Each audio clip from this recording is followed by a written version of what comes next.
పాములు కానీ తేళ్ళు కానీ కుట్టినప్పుడు మనకి వెంటనే పాయిజన్ బాడీలోకి ఇంజెక్ట్ అయిపోయి డెడ్ అయ్యే స్థితికి వస్తాం.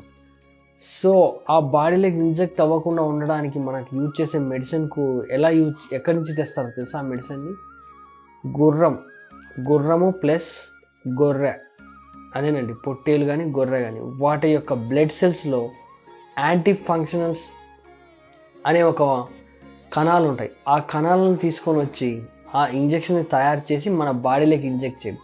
ఇంజెక్షన్ వల్ల ఆ విషం అనేది, పాము యొక్క విషం కానీ తేలి యొక్క విషం కానీ విరిగి బాడీలో మొత్తం స్ప్రెడ్ అవ్వకుండా అది అక్కడే చంపేస్తుంది.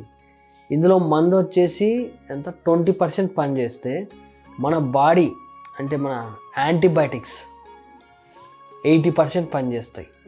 సో ఎప్పుడైనా మన బాడీని యాక్టివ్గా ఉంచుకోవడానికి plus antibiotics foods like dry fruits, మంచి ఫైబర్ ఉన్న కంటెంట్స్ వంటి ఫుడ్స్ మాత్రం రెగ్యులర్గా తీసుకోండి.